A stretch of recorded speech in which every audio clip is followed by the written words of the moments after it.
ডাঙৰ চহকাল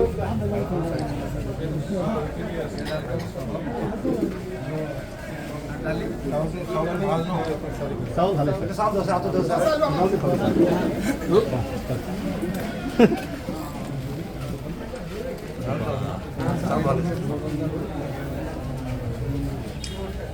নমস্কাৰ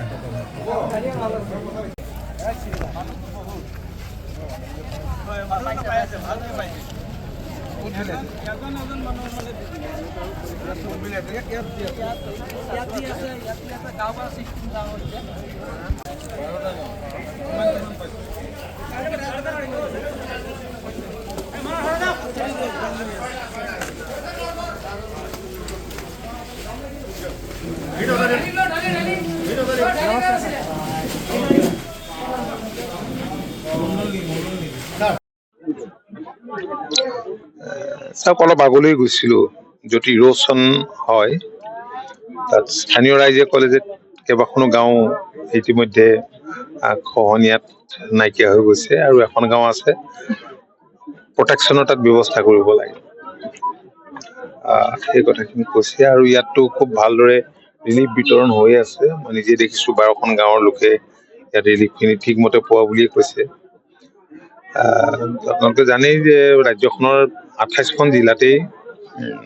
বান হৈছে আৰু বান হ'লে ক্ষয়ক্ষতিটো হয় আমাৰ কথা হ'ল যে মাননীয় মুখ্যমন্ত্ৰীয়ে ৰাজ্যখনৰ বিভিন্ন ঠাইত বন্যাত্মৰ খবৰ ল'বৰ কাৰণে আৰু কি কৰিবলগীয়া আছে ৰিলিফ এইবিলাক ঠিকমতে পাইছেনে নাই পশুখাদ্য পাইছেনে নাই তাৰ কাৰণে সতীৰ্থ মন্ত্ৰীসকলক বিভিন্ন ঠাইলৈ পঠাইছে ময়ো আহিছোঁ নগাঁও মৰিগাঁও আজি প্ৰশাসনৰ লগত আলোচনা কৰিলোঁ আমাৰ বিধায়ক ৰূপ শৰ্মা ডাঙৰীয়াও আছে তো আয়ুক্ত ডাঙৰীয়াও আহিছে লগতে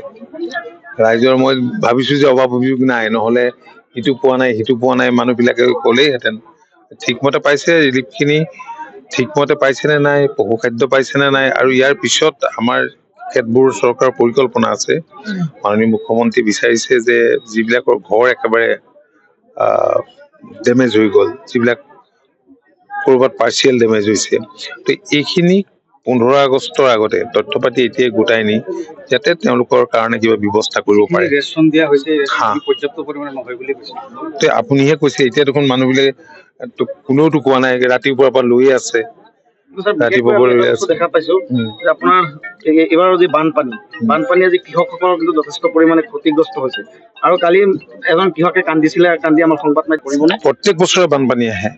এইটো নতুন নহয় ইৰোচনো হয় বান গৰাখহনীয়া সমস্যাটো আমাৰ ৰাজ্যখনৰ এটা ডাঙৰ সমস্যা আৰু সেইকাৰণেই আমাৰ বিভাগে কমিউনিটি নাৰ্চাৰী কৰাৰ ব্যৱস্থা কৰিছে কাৰণ বন্যাত্মক যাতে সহায় কৰিব পাৰে নিজৰ কঠীয়া মৰিলো আকৌ যাতে তেওঁ নিজৰ মাটি টুকুৰাত খেতি কৰিব পাৰে আৰু যদি এই খেতি সম্ভৱ নহয় তেতিয়াহ'লে ৰাবিত অল্টাৰনেটিভ খেতি কৰিবৰ কাৰণেও বিভাগে সা সুবিধা দিয়ে তেনেধৰণে আমি অলপ পৰিকল্পনা কৰিছোঁ ডেফিনেটলি কৃষকসকলে সুবিধা পাব ঠিক আছে